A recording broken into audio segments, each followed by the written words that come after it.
Brought to you by Agilus Diagnostics. Health test की बात आती है तो मैं भरोसा करता हूँ India largest diagnostics company Agilus Diagnostics. खुद को टेस्ट करते रहो। क्या दुष्यंत ने अपने खेत से जो हिस्सा 500 रुपये पर एकड़ था वो नहीं दिया? क्या हमारे वर्करों ने दूध, लस्सी, अनाज वहाँ जाकर धरने पे नहीं दिया? कि कोई भी बुजुर्ग आपको अपना बेटा अपना भाई मानेगा तो वो कहेंगे ना कि भाई तेरे तो वोट दिया था हमने, और हम जाके जिस पार्टी के खिलाफ वोट दिया था हम उससे पर जाके बैठ गए, उससे दूर जाके बैठ गए, तो उनके तो खलेगा ना वो। आप तो अपने आप माहौल देखना किस जोश और उत्साह के साथ हम आगे बढ़ पाए। अच्छा, इस वर्ष के दौरान मैं दलित राजनीति पर बड़ी चर्चा सुन रही हूँ, दलितों के राजनीतिक प्रतिनिधित्व पर, और उसी प्रतिनिधित्व की आप भी बात करते नजर आते हैं। तो ये किस तरह से ज़रूरी हुआ? क्या राजनीतिक तौर पर ही हम कहें कि ये ज़रूरी है? सामाजिक तौर पर जिस इक्वालिटी की हम बात करते हैं, ऐसे एग्रेसिव युवा को जाने का शायद अब मौका मिला है और लंबा लोगों की सेवा के लिए समर्पित रहे। आपका मैं कहूँ लोकसभा चुनाव के दौरान भी काफ़ी विरोध हुआ, गांव में आप गए, लोग आपको घेर के सवाल पूछते थे। आप क्या माइक छोड़ देंगे? नहीं, मैं कोशिश करूंगी। आपका प्रोफेशन ये है, मेरा प्रोफेशन पॉलिटिक्स है और मैं तो एक्सीडेंटल पॉलिटिशियन बना। जो है वो अपने पक्ष में लाने की कोशिश की है, जाट वोटरों को अपने पक्ष में लाने की कोशिश की है। आप इसे किस तरह से देखते हैं? चुनावी दंगल और खेल के दंगल में बहुत अंतर। आपके नंबर्स आते हैं, चाहे 10 नंबर आ गए, चाहे 5 नंबर आ गए, आप उसको बहुत सहजता से लेंगे या दोबारा ये होगा किंग मेकर बनना है? जो उन पर टिप्पणी हुई शायद उसका भी असर माना जा रहा है कि हो सकता है वो उससे नाराज़ हो, तो ये भी जिस तरह से ऐसे भी डेंट देती हैं आपसी ये तो सैनी साहब का भी तो इलाज कर रहे हैं। राम राम नमस्कार, हरियाणा तक देख रहे हैं आप। सोनिया सत्यानीता मेरा नाम है। इस समय हम उचाना विधानसभा की सियासी तासीर जानने की कोशिश कर रहे हैं और इसी बीच आपको मुखातिब करा रहे हैं दुष्यंत चौटाला साहब से। लोकसभा चुनाव के बाद विधानसभा चुनाव आप लड़ रहे हैं, ये किस तरह का कॉन्फिडेंस, ओवर कॉन्फिडेंस मैं इसलिए कह रही हूँ क्योंकि लोकसभा चुनाव में जो परफॉर्मेंस हुई उसके बाद ये माना जा रहा था दुष्यंत चौटाला कई वर्षों तक हमें संघर्ष करते नजर आएंगे। संघर्ष तो पूरा जीवन है। राजनीतिक आदमी जो सत्ता में हो, विपक्ष में हो, बिना संघर्ष के कैसे चल सकता है? संघर्ष जनता के लिए है, जनता को करे वादों के लिए है। और लोकसभा के बाद विधानसभा की आप बात करते हैं, आंकड़ों की बात करते हैं। अगर मैं आपको 2019 की पूछूं तो शायद वो आंकड़े आपके पास भी ना हो कि 2019 के लोकसभा में हमारे क्या आया। 0 सीट्स थी, हम 4% वोट शेयर पे थे, हम उसको बढ़ा के 15% वोट शेयर पे लेकर गए। ये तो जनता का प्यार है। और लोकसभा का एजेंडा चौधरी देवीलाल जी जैसे कहा करते थे बड़ी पर्ची का है और विधानसभा का छोटी पर्ची का है। जब छोटी पर्ची का चुनाव होता है तो रीजनल इश्यूज पे होता है, हल्के के काम के लिए होता है। आज मैं उचाना की जहाँ बात करता हूँ तो मुझे कॉन्फिडेंस है। मैंने 1200 करोड़ रुपए से ऊपर की विकास परियोजनाएं कराई है। 33 ऐसे गांव हैं जहाँ पानी की किल्लत होती थी क्योंकि यमुना 12 मासी नहीं चलती। आज वहाँ भाखड़ा का पानी पाइपलाइन से लाकर हर नागरिक को स्वच्छ जल की व्यवस्था बनाने की बात हो। आज सड़कें आप खुद जींद में घूमी हैं, पूरे हरियाणा में घूमी हैं। आप मुझे बताइए 5 साल में सड़क सुधार नहीं हुआ। 29,000 किलोमीटर को कारपेट करना कोई मानता नहीं था कि ये पॉसिबल हो, हमने पॉसिबल करके दिखाया है। आज महिलाओं को 50% आरक्षण दे के पंचायती राज में हिस्सेदारी दी है और ये वादा हमारा है। जैसे पंचायती राज में 50% हिस्सेदारी दी है, जिस दिन हम सरकार में होंगे हरियाणा प्रदेश की टीचिंग सेक्टर में, चाहे वो स्कूल टीचर्स हो, लेक्चरर्स हो, प्रोफेसर्स हो, यूनिवर्सिटी कॉलेज स्कूल्स के अंदर 50% महिलाओं को टीचिंग में लाएंगे। जो हम वुमेन सिक्योरिटी की बात करते हैं, अगर हम टीचिंग में महिलाओं को ले आएंगे तो ऑटोमेटिकली नई जनरेशन महिला सुरक्षा पर बड़ा ध्यान देकर आगे बढ़ेगी। तो कदम कौन उठाएगा, विचार कौन रखेगा, ये बहुत ज़रूरी है। अच्छा, किसान आंदोलन हुआ, पहलवान आंदोलन हुआ, उस दौरान आपकी जो चुप्पी रही, आपके जो बयान रहे, वो हरियाणा के लोगों को बड़े अखरे हैं और उस अखराहट में लोग ये सवाल पूछ रहे हैं कि हम दुष्यंत चौटाला पे कैसे यकीन करें कि जीत जाएंगे तो किसी दल में नहीं जाएंगे। आप एक राष्ट्रीय चैनल को रिप्रेजेंट करती हैं। आप मेरे पे कहते हैं कि मैं किसान आंदोलन और पहलवान आंदोलन में चुप रहा। क्या आपके चैनल ने आपको पुरानी वीडियोस, फुटेजेस नहीं दी? आपके आज तक पे ही बैठकर मैंने ये कहा था कि जिस दिन एमएसपी पे आंच आएगी हरियाणा प्रदेश में, मैं सरकार छोड़ दूंगा। चुप्पी या बयान हो, दो बातें मैंने कही। बयान और चुप्पी, क्या दुष्यंत ने किसी वर्कर को रोका जा धरने पे ना बैठ? प्रति 1 एकड़ से जब उगाई हुई क्या दुष्यंत ने अपने खेत से जो हिस्सा 500 रुपये पर एकड़ था वो नहीं दिया? क्या हमारे वर्करों ने दूध, लस्सी, अनाज वहाँ जाकर धरने पे नहीं दिया? टोलों पे क्या हमारे कार्यकर्ता नहीं गए? गए हैं। आप ये कहते हैं कि दुष्यंत धरने पे नहीं गया। मुझे ये तो बता दीजिए कि सरकार में रहकर जो मैंने कदम उठाए, कभी आपने उसकी चर्चा करी? जो 2 दिन में किसान को हम पेमेंट देते हैं, क्या किसी और प्रदेश में ये व्यवस्था बन पाई? कोविड के अंदर जहाँ 200 मंडियाँ थी गेहूं की, किसान को तंग ना होना पड़े, हमने 1800 मंडियाँ बनाई, परचेज सेंटर बनाए। आज के दिन 400 परचेज सेंटर और मंडियाँ हैं। ये व्यवस्थाएं कौन बना गया? कभी इसकी इन डेप्थ चर्चा नहीं हुई कि किसान की फसल खराब होती थी कांग्रेस के, बीजेपी के शासन में, 2 साल बाद मुआवजा आता था। दुष्यंत ने ये व्यवस्था बना दी कि 30 दिन के अंदर खाते में डीबीटी के माध्यम से उसकी फसल के नुकसान की पूरी भरपाई होती है। और भूपेंद्र हुड्डा के राज की तरह 2.5 रुपये, 5 रुपये, 7 रुपये नहीं, 15,000 रुपये प्रति 1 एकड़ हमने देने का काम किया। ये व्यवस्था कैसे बनी? हम राज में बैठे थे इसलिए बनी। हाँ, ये चीज़ है कि जन भावनाएं ये चाहती थी कि मैं छोड़ दूं, और वहाँ एक मैसेज चला था कि शायद मनोहर लाल की सरकार गिर जाएगी। मैंने तो सरकार को मार्च में छोड़ा। क्या नायब सैनी अंतिम दिन तक भी मुख्यमंत्री नहीं रहे मेरे बिना? नंबर्स उनके पास थे। ये तो सर छोटू राम और चौधरी देवीलाल जी कहा करते थे कि राज्य में बैठकर लोगों के काम होते, और हमने करवाए हैं। मारुति को जहां कांग्रेस शासन में गुजरात शिफ्ट होना पड़ा क्योंकि मारुति के जीएम को जला कर मार दिया गया था, उस मारुति को मोटिवेट कर खरखोदा में 10 लाख गाड़ी प्रति वर्ष बनाने की फैक्ट्री का इंफ्रास्ट्रक्चर लाने में हम कामयाब रहे। इसकी कोई चर्चा नहीं करेगा। कोई चैनल इस चीज़ की चर्चा नहीं करता कि दुनिया की सबसे बड़ी बैटरी मैन्युफैक्चरिंग कंपनी मेवात जैसे ज़िले के अंदर, रोजका मेयो के अंदर, आज बैटरी बनाने का 180 एकड़ में प्लांट लगा रही है। कोई ये नहीं चर्चा करता कि फ्लिपकार्ट एशिया का सबसे बड़ा वेयर हाउस गुड़गांव के पाटी हाजीपुर में लगा रही है। ये चर्चा नहीं करता कि पानीपत का पेट्रोलियम प्लांट के साथ का जो HSIDC का पेट्रो सेक्टर था वो फेल हो गया था। आज वहाँ पर ग्रासिम पेंट्स आया है, यूफ्लेक्स की फिल्म मेकिंग फैक्ट्री आई है, 2000 प्लॉट ऑक्शन हुए हैं। बहादुरगढ़ से बाहर फुटवेयर नहीं निकल रहा था, आज रोहतक में 500 एकड़ में फुटवेयर पार्क की स्थापना करी तो हमने करवाई। मेरे पास इंडस्ट्री था, मेरे पास टैक्सेशन था, मैं मोटिवेट करके लाया, हमने बेनिफिट्स दिए। हमने उनको 48,000 रुपया प्रति वर्ष हर उस हरियाणवी को जो एम्प्लॉय करेंगे उसकी तनख्वाह का हिस्सा देने की बात करी। क्या ये बातें पहले हुई कभी? बीजेपी की सरकार 5 साल रही। मुझे याद है कैप्टन अभिमन्यु ने हैपनिंग हरियाणा करवाया, और उस हैपनिंग हरियाणा के अंदर कई करोड़ रुपए लगे, 125 करोड़ की MOU साइन हुई। उसके बावजूद भी एक इंडस्ट्री हरियाणा में नहीं आई। क्या किसान आंदोलन की जब आप बात करते हो, मुझे एक इंसिडेंट, खटखट तो मेरे हल्के का पार्ट है, खटखट टोल है, जितने आंदोलनकारी बैठे थे क्या किसी एक पे पर्चा दर्ज हुआ टोल पे बैठने के लिए? मैं बैठा था इसलिए तो मैं उनके लिए खड़ा रहा। पिपली के अंदर जब लाठियां बरसी, वहाँ लेडी SP थी जिसने बिना DC के ऑर्डर से वहाँ लाठीचार्ज किया। अगले दिन क्या उसका ट्रांसफ़र नहीं हुआ? आयुष सिन्हा जिसने खड़े होकर ये बोला कोई किसान आ जाए गोली मार देना, क्या उसको सस्पेंड कर चीफ सेक्रेटरी की इंक्वायरी नहीं कराई? हमने करा है। गवर्नमेंट में रहकर मैं जितना कर सकता था, मेरे प्रयास रहे अंतिम दिन तक मैं करूं। 14 फसलें MSP पर खरीदी। आपको तो शायद हरियाणा की डेमोग्राफी के हिसाब से ये भी नहीं पता होगा कि जो मूंग है वो गर्मी की भी होती है और सर्दी की भी होती है, और सर्दी की मूंग उगती है नॉर्दर्न हरियाणा में। उसके लिए भी मंडी की स्थापना हमने करी कि किसान की मूंग MSP पर सर्दियों में भी बिके।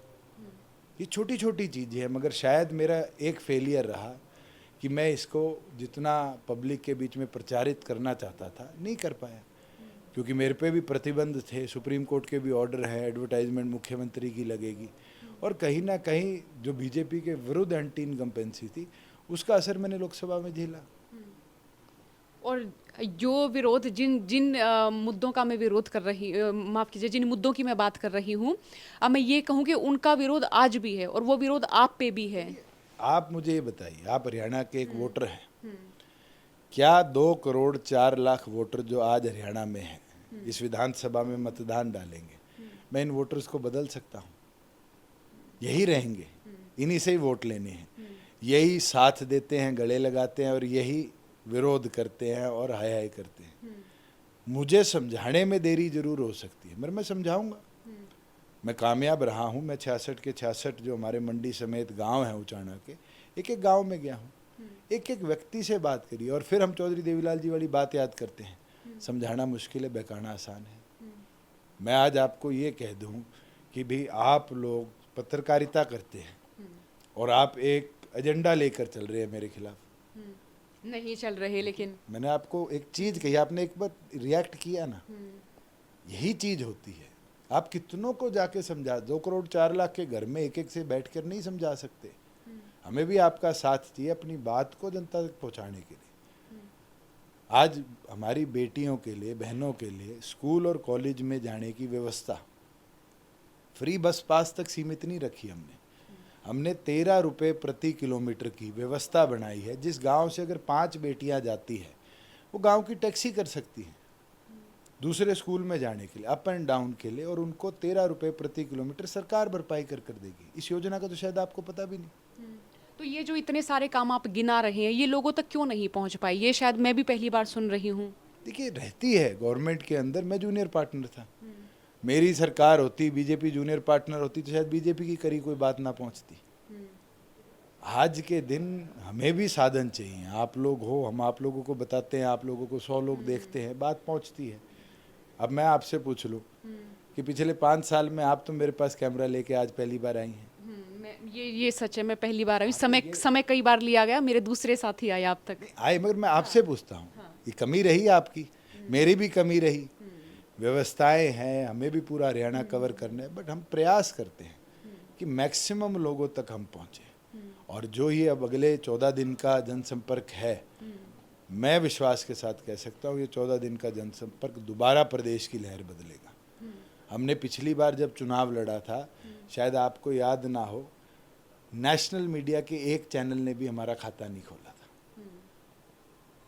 लास्ट में एक चैनल ने ये दिखाई थी शायद जेजेपी की 1 सीट आ जाए, और बनते बनते बनते बनते माहौल ऐसा बना कि हम 10 सीटों पर पहुंचे।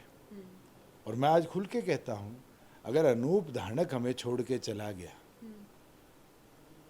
अगर उस समय हम गवर्नमेंट का हिस्सा ना बनते और अपने कामों को प्रायोरिटी लेकर ना चलते, तो कुलदीप बिश्नोई की पार्टी को सतपाल सांगवान लेके भाग गया, एकनाथ शिंदे शिवसेना लेके चले गए, अजीत पवार पूरी एनसीपी लेके चले गए। तो क्या जेजेपी को तोड़ना और जेजेपी को खिंडाना 5 साल पहले पॉसिबल नहीं था? पॉसिबल था।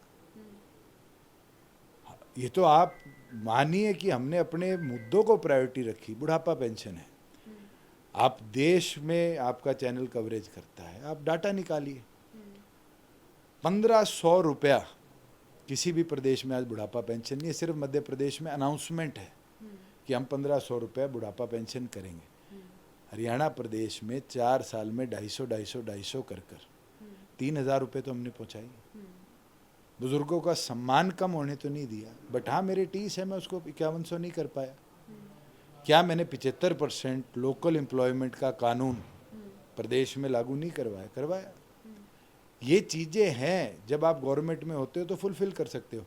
आज आप सिरसा जिले में चले जाइए, मैं वहाँ तो एमएलए हमारा एक भी नहीं था। 96 से लेकर 2005 तक के 10 साल में वहाँ खाड़ बने थे खेतों के, उनको रीमॉडल करने के लिए लोग तरस गए। पिछले 5 सालों में आप जाकर पता करिएगा कितने खाल रीमॉडल हुए। आज मैं उचाना में बैठा हूँ, बरसोड़ा माइनर है, 0 से 120 बुर्जी तक वो चलती है। इतनी दिक्कत आती थी, बीच बीच में पंचर हो जाती थी, टूट जाती थी लोगों के, जहाँ ज़रूरत नहीं थी वहाँ खेत बर्बाद हो जाते थे, और जहाँ टेल पे लोग बैठे थे वहाँ पानी नहीं पहुँचता था। पूरी की पूरी को 56 करोड़ में रीमॉडल करवाया, और आज उसका बेनिफिट है कि अंतिम खेत तक भी पानी पहुंचता है। जींद जिले को, जिसको सबसे बैकवर्ड जिला हम मानते थे, सेंट्रल हरियाणा का दिल है, आपको अगर पता नहीं तो जुलाना को अगर आप हरियाणा के नक्शे पे सेंटर पॉइंट बनाएंगे तो जुलाना बनता है उगाड़न के पास। आज जींद जिले के अंदर 5 साल पहले बीजेपी का अकेली का शासन था, क्या व्यवस्था थी और आज क्या व्यवस्था, इसका कंपैरिजन चार्ट मैं आपको दे देता हूँ। जिस शहर जींद में हम बैठे हैं, यहाँ अंग्रेजों के टाइम का बना जिला है। यहाँ वाटर वर्क्स के अंदर पानी की व्यवस्था नहीं थी, पूरा शहर ट्यूबवेल का पानी पीता था। 350 करोड़ से नरवाना से हम पाइपलाइन के माध्यम से भाखड़ा का पानी ला रहे हैं। बरोदी गांव है उचाना को लगता हुआ, उसके अंदर 44 एकड़ एक्वायर कर कर वहाँ वाटर वर्क्स बन रहा है और पूरा जींद शहर आज भाखड़ा के पानी से फेड होगा। मेरे पड़ोस में हैबतपुर गांव है, अगर आप बाईपास से आई होंगी तो आप देखते होंगे गुड़गांव जैसा एक टावर बन रहा है। एक मेडिकल कॉलेज 4 साल में हमने कंप्लीट करा दिया, इससे बड़ी अचीवमेंट क्या होगी। नहीं तो बीजेपी के शासन में कोरियावास बनना शुरू हुआ था महेंद्रगढ़ के अंदर, नांगल चौधरी के पास, आज तक वो कोरियावास नहीं चल पाए, 8 साल हो गए। बीजेपी ने अलग अलग जिलों के अंदर मेडिकल कॉलेज अनाउंस करे, ना भिवानी का चल पाया अभी तक। ये कैसे 4 साल में बिल्डिंग, और कोविड के किसान आंदोलन के बीच में भी इसमें काम चला है। क्यों? क्योंकि नीयत साफ थी, काम कराना है। आपके जो सहयोगी आपको छोड़ के गई है खला आपको, और क्या कारण आप मानते हैं? मेरा तो सहयोगी नया बना है। आज चंद्रशेखर आज़ाद मेरे साथ आए हैं और मैं मानता हूँ हम दोनों 36 साल के युवा मिलकर एक नई पारी की शुरुआत करें, और नई पारी युवाओं को राजनीति में नेतृत्व देने की। आज आपको पता है पूरे हरियाणा में सबसे जवान उम्मीदवार हमारा है, एमडीयू का छात्र है दीपक, उसको हमने बड़ौदा से उतारा है। ये नेतृत्व किसने दिया? 29 साल की युवती को शाहबाद से आज हमने मौका दिया है कि रंजीता लड़कर मैदान जीतेगी। ये अवसर ना कांग्रेस दे सकती, ना बीजेपी दे सकती। हमने ये अवसर दिया है कि अनुभव वालों को भी मौका दीजिए, और अनुभव के साथ साथ युवाओं को तैयार कीजिए, वो नर्सरी तैयार कीजिए जो आज नहीं तो 5 साल बाद प्रदेश के नेतृत्व में एक वो पौधा बनेगी जो फल देने लगे। जितना मैं यहाँ गांव-गांव घूम रही लोगों से मैं जानने की कोशिश कर रही हूँ कि लोगों का मिजाज क्या है। लोग ये सवाल पूछ रहे हैं कि दुष्यंत चौटाला पर हम कैसे यकीन कर लें कि वो अगर कुछ सीटें ले आएंगे तो जो राज्य में जो पार्टी हिस्सेदार होगी कि वो उनके हिस्सेदार नहीं होंगे, हम कैसे यकीन करें? आप ये कहना चाहते हो कि मैं एमएलए बन के और विपक्ष में ही बैठूं? क्या हम इस लड़ाई को नहीं लड़ रहे कि जो हमारा नंबर्स आए उस नंबर्स के साथ हमारी गवर्नमेंट फॉर्मेट हो? मुझे तो आज तक ये राजनीतिक कैलकुलेशन प्रेस की नहीं समझ आई जहां आप कह देते हो मैं किसी के साथ जाके बैठूंगा। नीतीश कुमार 400 की विधानसभा में, सॉरी 250 की विधानसभा में 40 विधायकों की पार्टी चलाते हैं, और दोनों गठबंधनों में आरजेडी के साथ भी, कांग्रेस के साथ भी और बीजेपी के साथ भी मुख्यमंत्री नीतीश कुमार है। वो राज्यों की बात है ना, हरियाणा के लोग ज्यादा एक्सप्रेसिव हैं, नेता पर वो अपन मानते हैं वो कि कोई भी बुजुर्ग आपको अपना बेटा अपना भाई मानेगा तो वो कहेंगे ना कि भाई तेरे तो वोट दिया था हमने, और हम जाके जिस पार्टी के खिलाफ वोट दिया था हम उससे पर जाके बैठ गए, उससे दूर जाके बैठ गए, तो उनके तो खलेगा ना यो। तो वो यो सवाल पूछ रहे हैं वो। ये जो डायलॉग बोलते हो उनके पास जाके बैठ गया। ना मैं नहीं, लोग कहते हैं। हाँ। आपके माध्यम से ही कहते हैं। आप मुझे बता रहे हो। मैं आपसे ये पूछता हूँ, क्या कभी कुंडू की तरह मैंने स्टेटमेंट दी है कि भी मैं जीता तो हुड्डा के साथ जाऊंगा? क्या मैंने कांडे की तरह स्टेटमेंट दी है मैं जीता तो बीजेपी की सरकार बनाऊंगा? हमने कांग्रेस के विरुद्ध भी लड़ाई लड़ी है और आज भी लड़ रहे हैं, और ये विचारधारा का मतभेद कोई आज का नहीं है। ये विचारधारा का मतभेद 1972 का है, जब चौधरी देवीलाल जी ने कांग्रेस छोड़कर चुनाव लड़ा था, और उस दिन से लेकर आज तक ये लड़ाई चल रही है।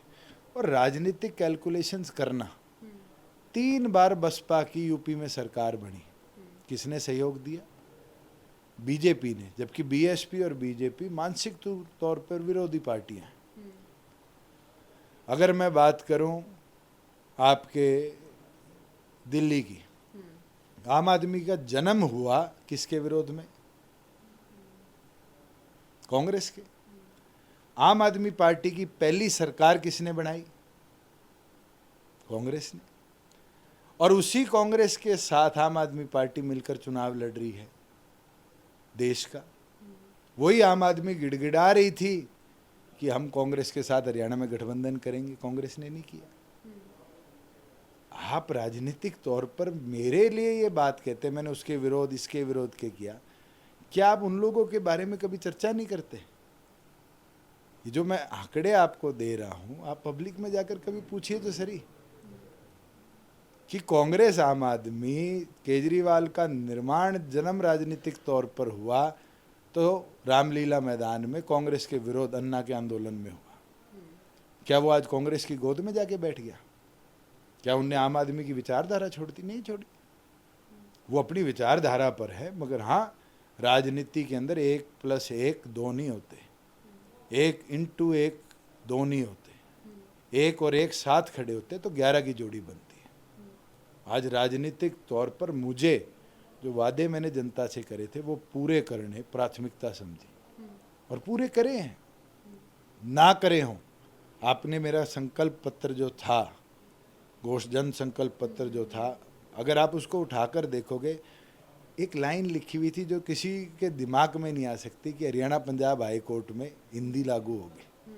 बीजेपी के भी नहीं थी। क्या हरियाणा पंजाब हाई कोर्ट के अंदर आज हिंदी लागू नहीं है? लागू है। मुझे खुशी है, राष्ट्रपति का एसेंट आया और हम लागू कर पाए। आप हरियाणा के गांव से पढ़ा हुआ, हिंदी स्कूल में पढ़ा हुआ, डिस्ट्रिक्ट और ब्लॉक सब डिवीजन कोर्ट्स में काम करने वाले वकील को आज हाई कोर्ट में जाकर बहस करने का अवसर मिलता है। अंग्रेजी बोलने वाले वकीलों के बराबर जाने का अवसर मिलता है। क्यों हुआ? हमारी घोषणा का हिस्सा था।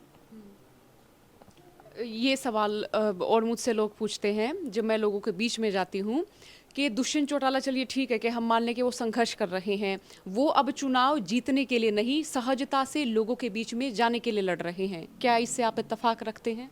अगर मैं सहजता से लोगों के बीच में जाने के लिए लड़ता तो जननायक जनता पार्टी 10 लोकसभा और 1 उपचुनाव लड़ती। विरोध हो रहा था आपका, लोग आपको घेर के सवाल पूछ रहे भी थे। कौन कर रहे हैं? अपने ही कर रहे हैं। कोई तमिलनाडु से आके विरोध कर रहा है, तूने रबड़ क्यों बंद करा दिया, टबैको क्यों बंद करा दिया? क्या हमारा किसान ये नहीं समझता कि वो मंडी में ट्रैक्टर लेके जाया करता था, कभी मॉइस्चर के नाम पर, कभी झरने के नाम पर, कभी किसी और चीज़ के कारण 2-2 दिन वो ट्राली पे सोता था और फिर उसकी फसल बिकती थी। वो ये जानता है कि हम सरकार में आए तो हमने 2 घंटे के अंदर उसकी फसल को प्रोक्योर किया। आप हरियाणा की मंडियों के अंदर आप चले जाना, आज मैं सत्ता में नहीं हूँ, जीरी आने वाली है 1 तारीख से, आप उसको कवर करना, देखना कितनी प्रॉब्लम्स आएंगी। जब अपना सरकार में होता है वो पीड़ा समझता है, एक्शन लेता है। जिन लोगों को खेती का ही नहीं पता, अब सैनी साहब हैं, हरियाणा प्रदेश के मुख्यमंत्री बन गए, 14 से कहते हैं हमने 24 क्रॉप्स को MSP पर ले लिया। आपको पता है क्रॉप्स कौन सी है? आप खुद ही मना कर रही हैं। आप हरियाणा की है, मुझे बताओ नारियल कितने पेड़ देखे हैं आपने हरियाणा में? हरियाणा में नारियल की मैं कहूँ कि अपना तो वातावरण है ही नहीं नारियल का। तो नायब सैनी जी ने नारियल को MSP में डाल दिया हरियाणा में। जूट, क्या हम जूट उगा सकते हैं इस प्रदेश में? उनने जूट को डाल दिया। जिस आदमी को खेतीबाड़ी की समझ नहीं है, वो तो सिर्फ नंबर बढ़ाने के लिए कि हमने 24 क्रॉप MSP पर कर दी, ऐसे फैसले लेते हैं। आज हमने कर कर दिखाया। मैं आपको एक क्रॉप का और पैटर्न का डाटा दे सकता हूँ। सूरजमुखी का आंदोलन होता है शाहबाद के अंदर, आप मान सकते हैं 3200 रुपया सूरजमुखी का रेट पंजाब में, 6000 रुपये में हरियाणा में हम खरीद रहे हैं। आंदोलन कहाँ हुआ? जहाँ दुगना पैसा मिल रहा है किसान को, वहाँ आंदोलन हो रहा है। सिर्फ इसलिए क्योंकि हमारे ऊपर आरोप लगाए जाए, हमें कमजोर किया जाए। तो क्या इससे आपका राजनीतिक नुकसान हुआ है, आप मानते हैं? राजनीतिक फायदा नुकसान तो जनता देखती है। ऐसा भी समय आया है 1991 में चौधरी देवीलाल जी गहराई से हार गए थे और वही चौधरी देवीलाल जी 72 में चुनाव हारे, 74 में चुनाव हारे और 77 के अंदर सरकार में आ गए। 82 के अंदर उनकी सरकार लेके लोग भाग गए और 87 के अंदर वो एक तरफा सरकार ले आए। राजनीतिक सफर में उतार चढ़ाव आता है, मगर इसके लिए मेहनत करना हर पॉलिटिशियन का काम है। और मैं मानता हूँ राजनेता के तौर पर ये जिम्मेवारी हमारी है। जनता का जो प्यार है, लगाव है, अगर रोष में है तो हम उनको बैठकर मनाएंगे, उनके साथ रहना, 24 घंटे उनकी समस्या का निवारण करना, ये हमारी प्राथमिकता है। ताऊ देवीलाल की विरासत पर भी कई बार बहस छिड़ती है। अभय चौटाला साहब कहते हैं कि वो विरासत के वो असली हकदार हैं। आप बार बार उन्हीं की नीतियों का जिक्र करते हैं, तो जनता बड़ी कंफ्यूज होते, जाएं तो किस ओर जाएं? देखो, मैं आपको एक चीज़ बता सकता हूँ, जब विरासत की बात होती है, चौधरी देवीलाल इस प्रदेश के लिए एक इंस्टीट्यूशन रहे हैं पॉलिटिक्स में। आज उनकी विरासत जेजेपी में भी है, आईएनएलडी में भी है, आज उनकी विरासत बीजेपी में भी है, कांग्रेस में भी है। मैं जने गिनवा दूंगा आपको, धर्मवीर जी हों, काद्यान साहब हों, पता नहीं कितनी पार्टीज़ के कितने नेता हैं जो इस नर्सरी से निकल कर गए हैं, इस विचारधारा से निकल कर गए हैं। और जो जीतेगा, मैं मानता हूँ कहीं ना कहीं लोगों ने ये माना है कि वो अनुसरण उस विचारधारा का वो अच्छी तरह कर पाए। अभी चैलेंज कौन सी पार्टी से आपको लग रहा है? देखो, आज के दिन पूरे प्रदेश की बात करूँ तो त्रिकोणीय चौकोणीय मुकाबला हर सीट पर है, और ये डिसाइड होगा 1 तारीख से 5 तारीख के बीच में कि कौन एज लेगा किस सीट पर और क्या माहौल बनेगा। वोटर शिफ्ट जो है, पिछली बार भी हमने देखा था आखिरी के 7 दिन में हो। अभी तो बहुत जल्दी है, 14 दिन बचे हैं, मुझे 7 दिन मेहनत तो करने दो। 7 दिन मैदान को सींचूंगा तो अपने आप माहौल देखना किस जोश और उत्साह के साथ हम आगे बढ़ पाएंगे। अच्छा, इस वर्ष के दौरान मैं दलित राजनीति पर बड़ी चर्चा सुन रही हूँ, दलितों के राजनीतिक प्रतिनिधित्व पर, और उसी प्रतिनिधित्व की आप भी बात करते नजर आते हैं।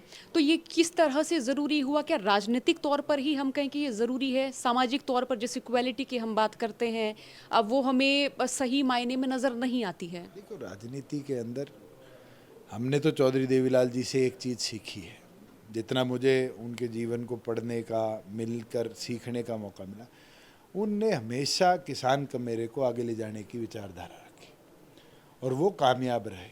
चाहे वो स्वर्गीय मान्यवर काशीराम जी के साथ बाबा भीमराव अंबेडकर को भारत रत्न दिलाने की बात हो, या पार्लियामेंट का उनका स्टैचू लगाने की बात हो, चाहे प्रदेश के अंदर गरीब आदमी को मकान की व्यवस्था देने की बात हो, बहुत से ऐसे कदम हैं जो चौधरी देवीलाल जी ने चलाए।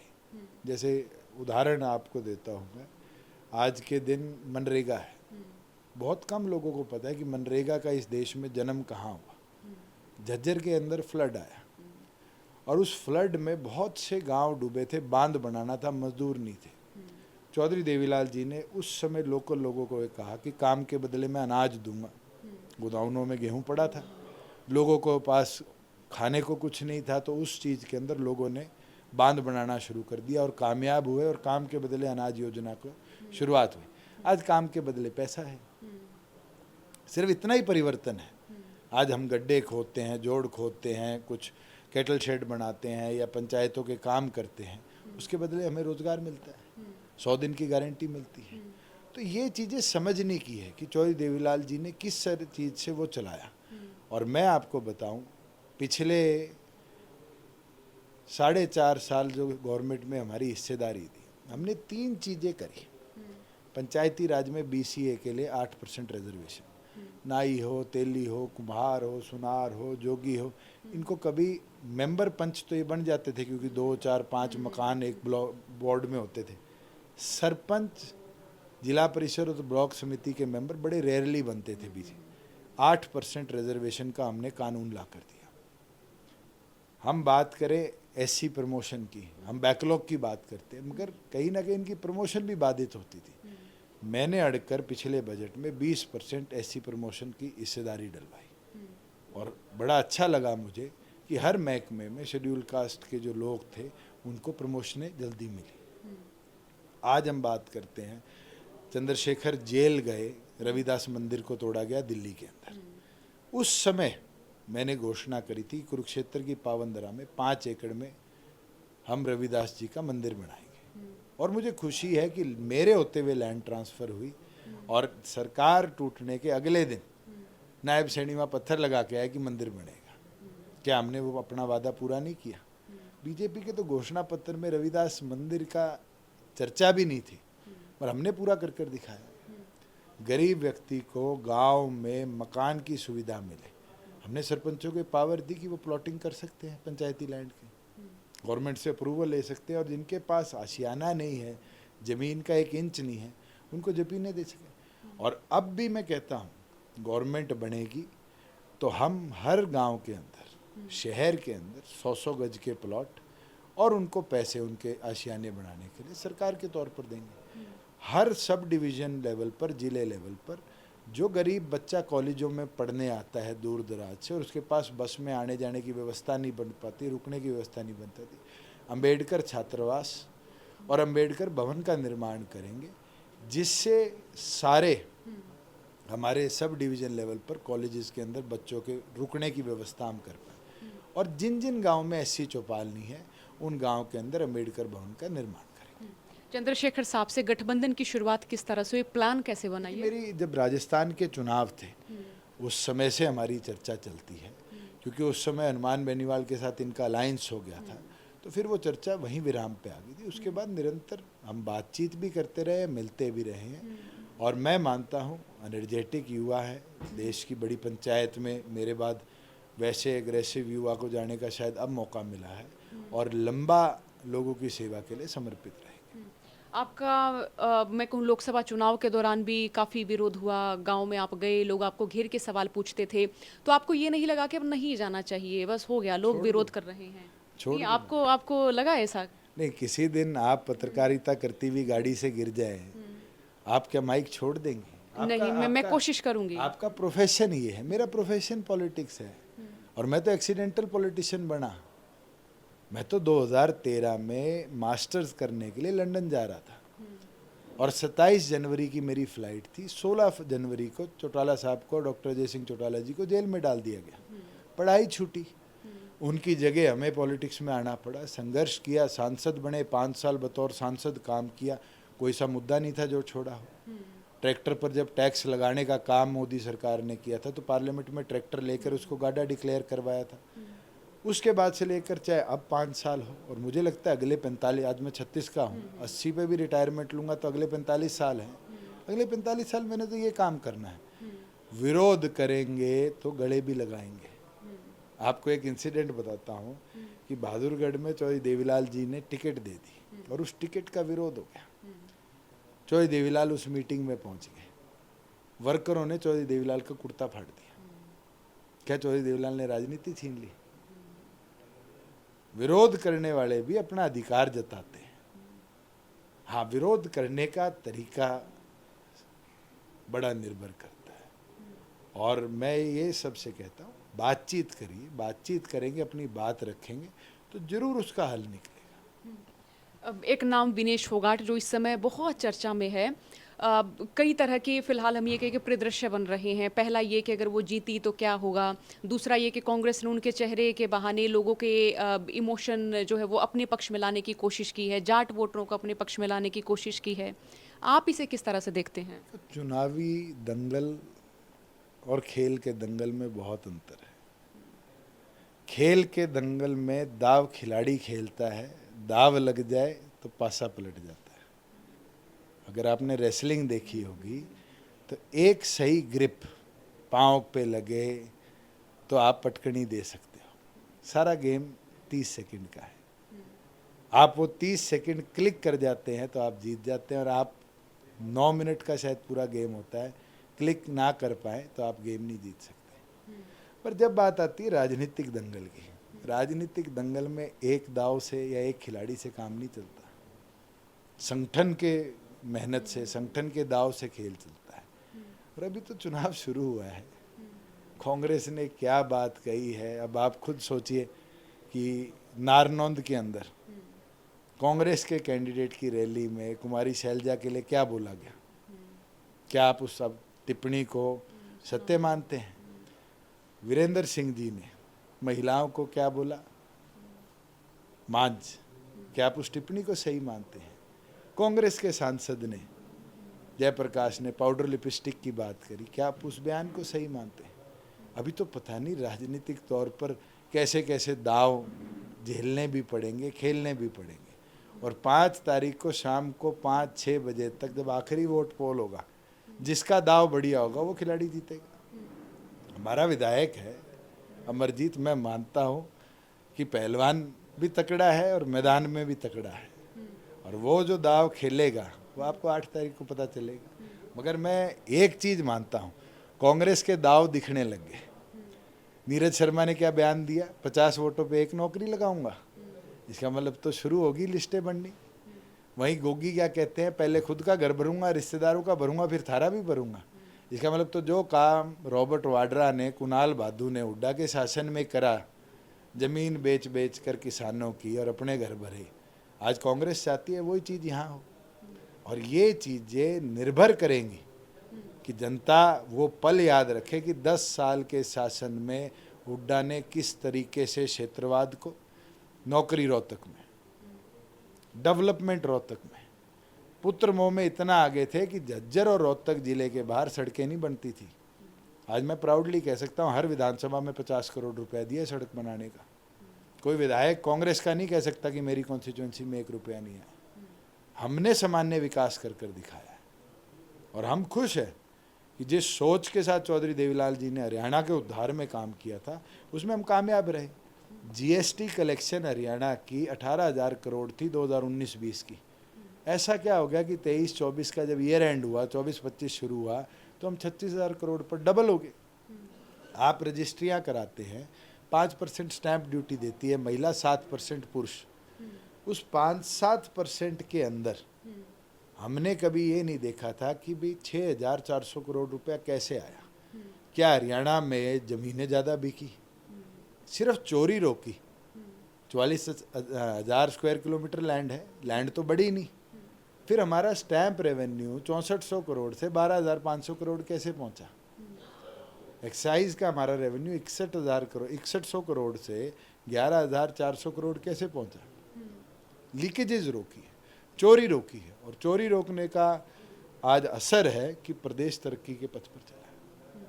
अब आगे अगर मान ले कि इस विधानसभा चुनाव में आपके नंबर्स आते हैं, चाहे 10 नंबर आ गए, चाहे 5 नंबर आ गए, आप उसको बहुत सहजता से लेंगे या दोबारा ये होगा किंग मेकर बनना है? नहीं, हम अपनी सरकार बनाएंगे, क्यों किंग मेकर की बात करें। मैं तो कह रहा हूं कि पिछली बार तो चाबी मेरी थी, ताला किसी और का था। इस बार तो ताला भी हमारा होगा, चाबी भी हमारी होगी। देखेंगे कौन आके हमें हाथ देगा कि खोलो। जनता के इतने जुबानी विरोध के बाद भी आप इस कॉन्फिडेंस में हैं? देखिए, जनता भी हमारी है, कोई मेरे से मर्डर तो नहीं हुआ कि जो ऐसा विरोध आप बोलते हो कि भाई मेरे को समाज निकाला दे दिया गया हो। गवर्नमेंट में रहा हूँ, एंटी इनकम्बेंसी है। एंटी इनकम्बेंसी के बावजूद भी आप किसी आदमी से ये तो पूछ सकते हैं कि आज दुष्यंत ने काम नहीं करवाए। आपका सवाल ये होता है दुष्यंत का विरोध है, हाँ विरोध है। कभी आप ये कहते हैं दुष्यंत ने चौपाड़ बनवाई, दुष्यंत ने पाइपलाइन डलवाई, दुष्यंत ने सड़क बनवाई, दुष्यंत ने हिसार एयरपोर्ट बनवाया। ज़्यादातर की जो वो कहना होता है वो होता है कि पेंशन नहीं कराई हमारी। 3,000 रुपया 5100 की बजाय भी 1,000 रुपया तो बढ़ाई। 10 विधायक थे, 46 तो नहीं थे, तो भी 2,000 से 3,000 तो पहुंचा गया। क्या आपने कभी काउंटर सवाल किया है किसी से? अगर मैं आपसे पूछ लूं, हरियाणा में राशन डिपो में 1% महिलाओं की हिस्सेदारी नहीं थी। 9,680 राशन डिपो में सिर्फ 6% महिलाएं डिपो होल्डर थी। मैंने कानून बनाया 33% का। आज अश्योर्ड है 33% राशन डिपो जो है वो महिलाओं के नाम पे होंगे। क्या मैंने महिलाओं को स्वरोजगार का एक अवसर नहीं दिया? जब गवर्नमेंट बनी थी, सेल्फ हेल्प ग्रुप्स के अंदर जो संख्या थी वो 24-25 हज़ार थी, आज 1 लाख क्रॉस कर गई। 20-20 महिलाओं के समूह को आज लाख रुपए तक का फंड सपोर्ट गवर्नमेंट से दिलाना, कि मैंने काम नहीं किया। मगर ये चीज़ है, मैं प्रचार नहीं कर पाया। अगर मैं प्रचार करने में, इश्तिहार लगाने में टाइम लगा देता तो शायद आप ये सवाल मुझसे ना पूछ रहे हो। ये मेरा आखिरी सवाल सर, अपने सामने कौन सी पार्टी को चैलेंज मानते हैं? देखिए, आज तिकोणीय मुकाबला है और तिकोणीय में किसी सीट पे कांग्रेस से टक्कर है, किसी पे बीजेपी से टक्कर है। हर सीट का अलग समीकरण बन रहा है और डे टू डे हम सोच रहे थे इसकी हवा, दोनों पार्टियों का ग्राफ दिन ब दिन गिरता जा रहा है। और मेरे ये मानना है कि 35 टच भी कोई पॉलिटिकल पार्टी शायद कर पाए। और जैसे कांग्रेस में देख रहे कुमारी शैलजा और भूपेंद्र हुड्डा के बीच में जैसे हम देख रहे हैं कि कुमारी शैलजा फिलहाल किसी मंच को शेयर नहीं कर रही हैं, जो उन पर टिप्पणी हुई शायद उसका भी असर माना जा रहा है कि हो सकता है वो उससे नाराज़ हों, तो ये भी जिस तरह से ऐसे भी डेंट देती हैं आपसी ये तो सैनी साहब का भी तो इलाज कर रहे हैं। अनिल विज कहते हैं मैं मुख्यमंत्री बनूंगा, राव इंद्रजीत कहते हैं मैं मुख्यमंत्री बनूंगा। जब देश के गृह मंत्री ने कह दिया सैनी मुख्यमंत्री है, उसके बाद भी पार्टी में ये विश्वास नहीं, ये दिखाता है कि सभी पार्टी में इंटरनल फूट है। अच्छा, मानते हैं कि पहली बार ऐसा हुआ कि नरेंद्र मोदी के चेहरे को पीछे रख के लोकल चेहरे को आगे किया जा रहा है, नायब सैनी साहब के चेहरे को? 400 पार 240 से नीचे नहीं आ गया। मोदी के चेहरे पे 400 पार था, आज 240 पे आ गया। इसका मतलब तो उस चेहरे की जो चमक थी वो कम हुई, और उस चेहरे की चमक कम होने के बाद बीजेपी को ये एहसास तो है हरियाणा में बीजेपी का प्रभाव भी कम हुआ है। अब देखते हैं 14 दिन के खेल में, 14 दिन के इस दंगल में कौन सा पहलवान बाजी मारेगा। कोई ऐसे आपसे ली सलाह बीजेपी की ओर से ली गई हो कि नायब आप लेके देना चाहते तो मैं 100 दूंगा। मैं जिस दिन अलायंस तोड़ा है उस दिन हमने अपने रास्ते अलग कर लिए। हम क्यों सलाह किसी को दें, हम तो अपने संगठन के अंदर सलाह कर कर मजबूती से चुनाव लड़ लिए, यही बहुत बड़ी बात। बहुत बहुत शुक्रिया सर बातचीत के लिए। आपने दुष्यंत चौटाला साहब से बातचीत सुनी। अब जैसे जैसे हम ये कहें कि अब सियासी माहौल बन रहा है, वैसे वैसे हम तमाम नेताओं से आपको मुखातिब कराते रहेंगे। इनसे हम एक बार फिर से मिलेंगे। मेरे सवाल हुए, आप लोगों के भी कोई सवाल हो तो मुझे लिख के भेजें।